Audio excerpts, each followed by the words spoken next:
Nah, jamaah sekalian, setelah saya sudah sampaikan pesan wasiat iman dan takwa, perkenankan di Jumat siang hari ini saya sedikit ingin menyinggung tentang bagaimana pentingnya kita saling mengadakan kontak sosial atau dalam istilah ukhuwah Islamiyah dengan lebih mendekat lagi menguatkan tali silaturahmi, wasilul arham. Di dalam ayat Allah dikatakan duribat alaihimuz zillah ainama sukifu illa bihablim minallah wa hablim minan nas. Di mana dan kapanpun engkau berada, niscaya engkau akan mendapatkan kehinaan, kecuali siapa yang melakukan ibadah atau melakukan kegiatan ibadah hubungannya dengan Allah dan melakukan kegiatan hubungannya dengan sesama manusia. Nah, ini jamaah sekalian, ini satu kesatuan yang tidak bisa kita pisahkan. Ya, duribat alaihimuz zillah, dimanapun kita berada akan mendapatkan kehinaan.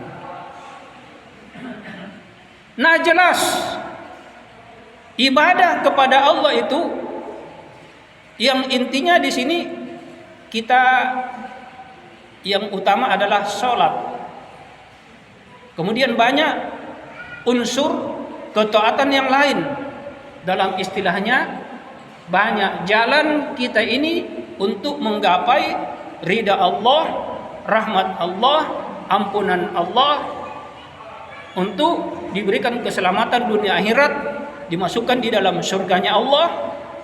Kemudian yang paling tinggi cita-cita yang sebenarnya selain surga adalah pertemuan dengan Allah. Kalau surga itu alhamdulillah, atina fid dunya hasanah. Tapi dibandingkan dengan Allah, kenikmatan yang paling tertinggi itulah pertemuan dengan Allah. Ilahi anta maksudi wa ridhaka matlubi. Hanya engkau yang aku tujukan ya Allah, ridamu yang aku tuntut. Jelas kalau Allah sudah ridha, kalau ada sudah rahmati, jelas janji-janjinya itu akan diberikan kepada hamba yang dikasihinya, yang dirindukannya dan dicintainya. Dan pertemuan dengan baginda. Nah, hasil daripada ibadah tentunya terbentuk sifat, akhlak, karakter jiwa, perilaku. Sebab takwa itu ya ayyuhalladzina amanu budu tahu saya baca yang ayat panjang lagi nanti karena ada pesan tadi jangan terlalu bicara lama. Artinya takwa, ibadah di sini membentuk pribadi takwa. Ya, seperti ya ayyuhalladzina amanu taqullah, ya ayyuhalladzina kutiba alaikumusiyam kama kutiba alal ladzina min qablikum la'allakum tattaqun. Takwa. Banyak orang menganggap takwa itu alhamdulillah kita sudah beribadah, alhamdulillah kita sudah berpuasa, alhamdulillah kita sudah naik haji, alhamdulillah kita sudah berumroh, alhamdulillah kita sudah bersedekah. Itu salah satu bagian. Alhamdulillah kita sudah berupaya untuk menjauhkan perbuatan maksiat. Alhamdulillah kita ini bagaimana untuk menegakkan sunnah di dalam diri kita. Alhamdulillah.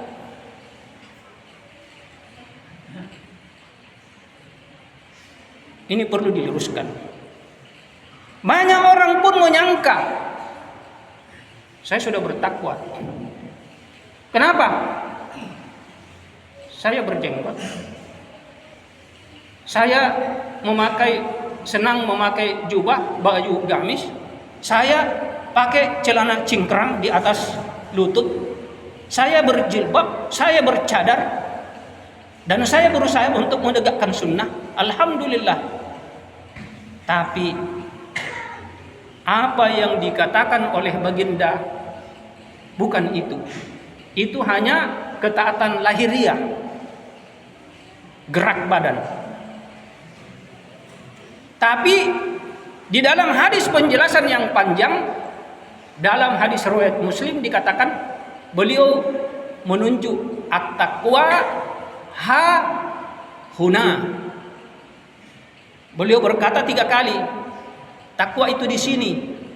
Lalu beliau menggagang dadanya, ha huna, di sini. Artinya apa? Seorang yang bertakwa, selain dia berupaya untuk memperbaiki kulit luarnya, tampilan casing syar'i di dalam akhlaknya, di dalam pribadinya, dia perlu juga untuk memperbaiki keadaan batinianya, hati. Karena banyak orang yang beribadah, banyak orang kelihatan dilihat syariatnya, syariat luarnya baik, tapi hatinya rusak. Nah, ini yang perlu kita sama-sama sadari. Karena inti yang Allah lihat di sini, inna fil jasadi muzghah, wa idza fasadat fasadal jasad kullu, wa idza fasada wa idza ala wahyal qalb. Di dalam hati anak Adam ada segumpal daging. Apabila daging itu baik, maka baik seluruh daripada anggota tubuhnya. Ya. Dan apabila kalbunya itu baik pula, apabila hatinya itu rusak, maka perbuatannya rusak. Dan apabila hatinya itu baik, maka seluruh perbuatannya akan baik. Ala wahyal qalb. Inilah hati. Maaf karena tiba-tiba hadisnya sedikit terlupa. Karena saya bicara ini tiba masa tiba akal, baru sekarang di sini saya di atas mimbar baru saya berbicara. Karena ini penting. Karena banyak orang ahli ibadah, banyak orang ahli ruku, banyak orang yang ahli Quran, banyak orang para ustadz, banyak orang yang dikenal baik zahirnya, tapi batinnya rusak.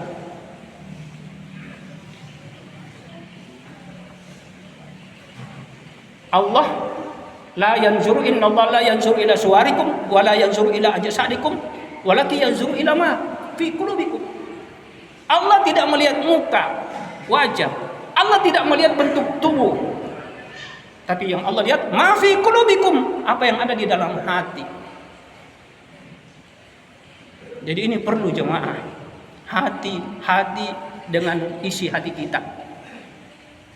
Kulit luar saja kita pelihara dengan baik, kita mandi, kita bersih, kita pakai sampo, kita pakai bedak, kita pakai minyak rambut. Apalagi kulit isi dalamnya, jantung diperbaiki jangan sampai sakit, limpa, usus yang di dalam juga, begitupun qalbu. Nah, inilah yang membentuk sifat yang baik. Fi qalbi ibn Adam lammatani. Di dalam kalbu anak Adam itu ada 2 bisikan.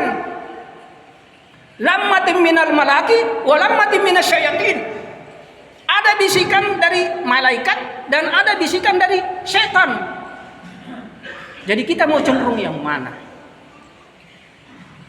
Banyak penyakit-penyakit hati yang perlu kita perbaiki dan yang paling perlu juga kita obati.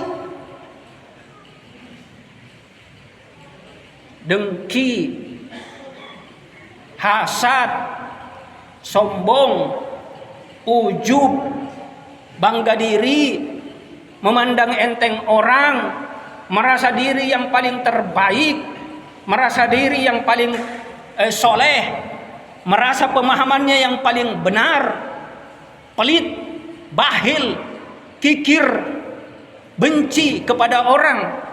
yang dengan sebab bencinya itu kadang sampai dia ada simpan rasa sentimen yang berlebihan tanpa alasan, sehingga kalau dia sentimen kepada seseorang, kalau dia berbicara, kalau dia menulis di WA, kalau misalnya ada masalah dengan saudaranya, akal sehatnya, hati nuraninya yang bersih, yang harus penuh dengan saling menguatkan ukhuwah tali silaturahmi berdasarkan kasih sayang, sudah tidak bisa terkontrol, baik ucapan, perbuatan maupun dari tulisannya di WhatsApp. Karena rahasia yang ada di dalam hati akan tergambarkan dari ucapannya, tulisannya, dan perbuatannya. Saya bukan Tuhan, tapi itu pasti. Jadi ini saudara sekalian yang perlu kita perhatikan masalah hati.